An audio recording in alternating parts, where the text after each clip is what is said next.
So I discovered this blog post at the perfect time because a lot of you are becoming more proficient and habitual with your meditation and breathwork practices.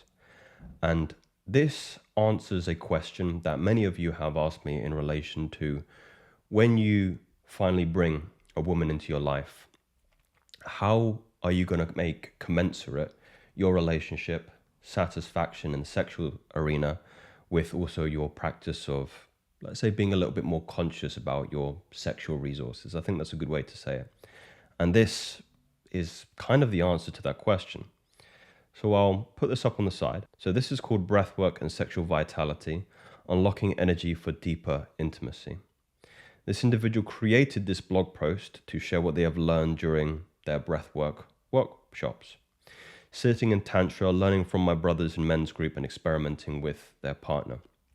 These techniques have helped me in resolving some of my male sex health and performance issues I've experienced for most of my adult life. Combining breathwork with pelvic floor exercises could literally change your sex life. So let's begin. Imagine unlocking a hidden secret that links your breath to your most intimate moments. Picture this, you and your partner locked in a passionate embrace, hearts pounding, and suddenly you slow down. You take a deep shared breath. The world around you fades. Every sensation amplifies and time seems to stretch. This is the power of breathwork in sexual intimacy, a gateway to prolonged pleasure, deeper connection, and even full body bliss. In this guide, we'll explore how conscious breathing can transform sexual performance, intensify climaxes, and help you last longer while deepening intimacy with yourself and your partner. So just a little sidebar from myself here. This is why I push at least having some foundational breathwork or meditation practice in your day-to-day, even if you're not with a partner, because this is going to serve as the foundation, the beginner work that you're going to have to do whether you like it or not, if you truly believe that the way the world views sexual energies is perverted and you have glimpsed through the veil, through the matrix, at a better way of sharing sexual energy with your partner.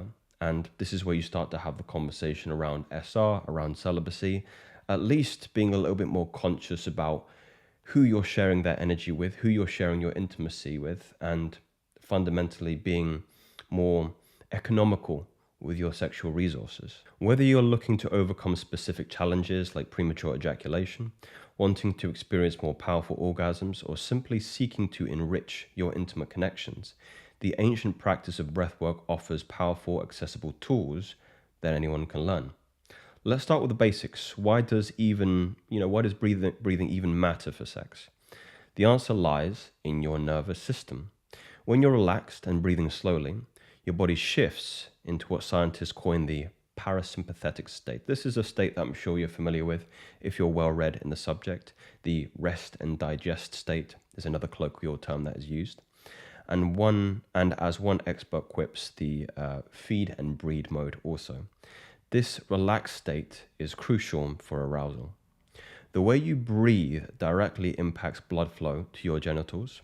Slow, deep breathing increases circulation throughout your body, including your sexual organs, which enhances arousal and natural lubrication. When you're tense, anxious, or holding your breath, you trigger sympathetic response, your fight and flight response. This stress reaction can literally short-circuit arousal.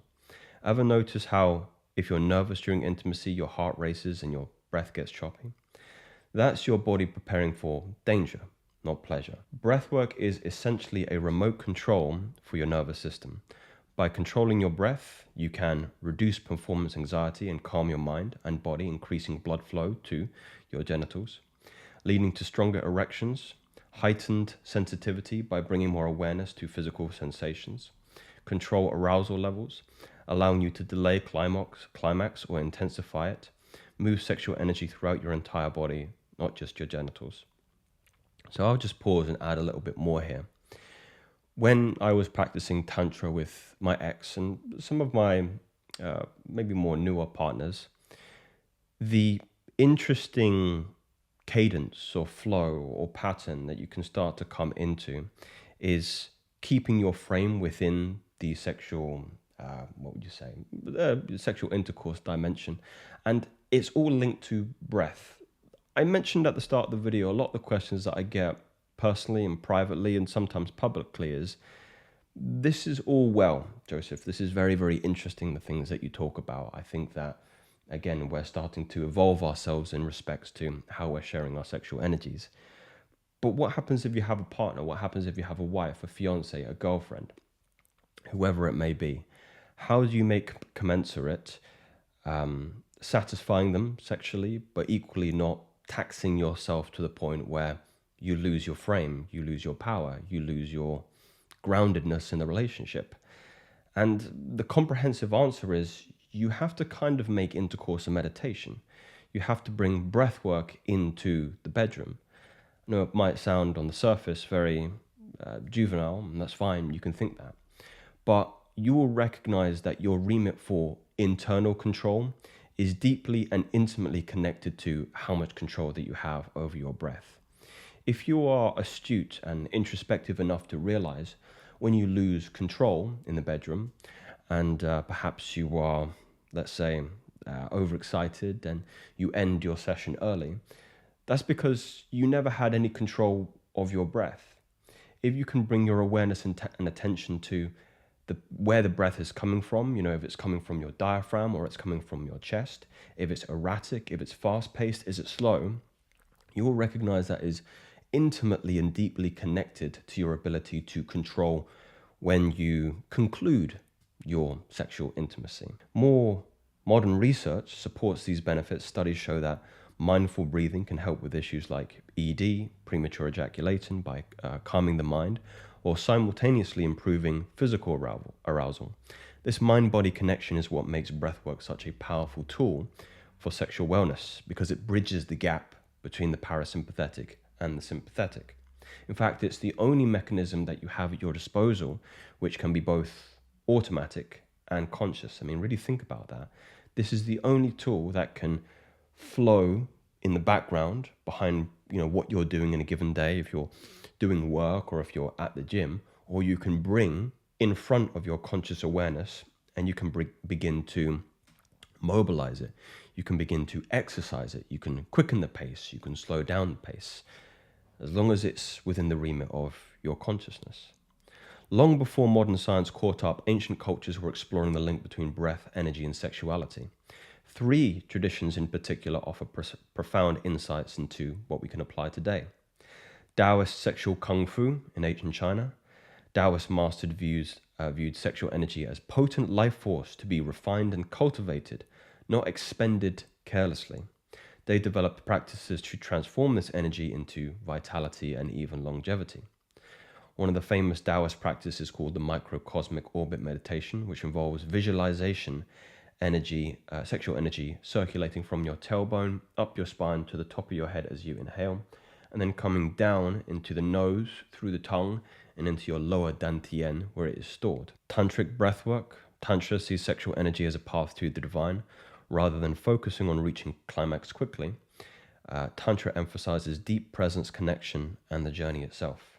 There's even a saying in Tantra, the breath is more important than the thrust. I never heard of that before, but I believe it. Tantric practitioners often begin with conscious breathing, sitting facing each other, perhaps in the yab-yum position. So this is when the partner is on top of you, and simply breathing together. I'm sure you've seen pictures of this before. This synchronization creates a feedback loop of pleasure and energy that can feel more intimate than many conventional sexual acts. Kundalini and sexual awakening in Kundalini yoga. Sexual energy is viewed as this powerful serpent coiled at the base of the spine. Through specific breathing techniques and movements, this energy can be awakened and guided upward through the body's energy centers, the chakras. The signature breath of fire technique, this is that rapid diaphragmatic breathing, and it sounds like this. Fire breath is in my, breath of fire, I should say, is in my Patreon in the link below. Through the nose while pumping the belly, generating heat that activates the sexual chakra. Even practicing for just a minute can create a buzzing, charged sensation in the pelvis and the belly. So it's really interesting how it seems to me that a lot of the way that we understand life comes full circle. These three particular ancient cultures, it seems like some of them, at least if you belong in the circles that I research and look into and listen to, are coming back to modern age, and we're kind of rediscovering them. I'm really interested to know, those of you that are with partners, how breathing is integrated into your intimate relationship. Understanding actually this is a very personal question, but if you feel like sharing, I would appreciate it. I'm sure other people would appreciate it as well. I'll just share a final anecdote from me. Is It's really interesting referencing the microcosmic orbit, and again, this might seem, I'll try and be as less crass as I can, but again, what can really help mobilize breath and the circulation of the microcosmic orbit can be kinetic sensation. So, in the grips of intimacy, often I would get my partners to use their hand and drag it very carefully and consciously from the base of my spine up towards, the thoracic, and then the cervical, and then up towards the head. And this really helps for you to visualize and have a reference point on, what you're trying to do with your sexual energy and with your breath ultimately. And again, your sessions, it's not always going to be perfect when you start off with. There's going to be mistakes. I certainly had mistakes. But in the end, you can have love-making bouts that last longer than an hour sometimes. And I'm not saying this as a means to, I'm not sitting here on my ivory tower. I'm saying that it becomes more than pleasure. It becomes joy, something that is deeper, more permeating, more satiating.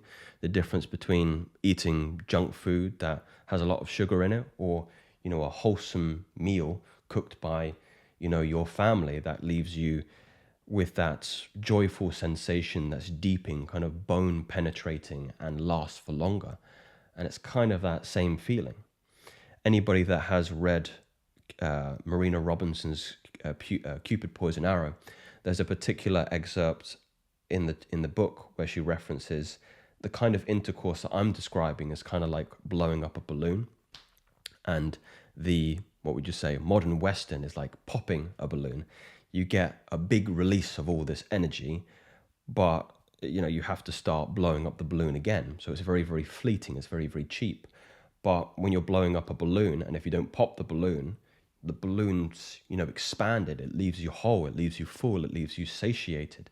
And then if you slowly release the air, the balloon slowly comes back down to normal. But it's not such a drastic change from, full and whole to empty and nothing, compared to if you always go through the modern traditional or modern Western way of intercourse, which is, with contraception and the fireworks at the end, with probably somebody that you don't really care about and are using as a means to just get off, really.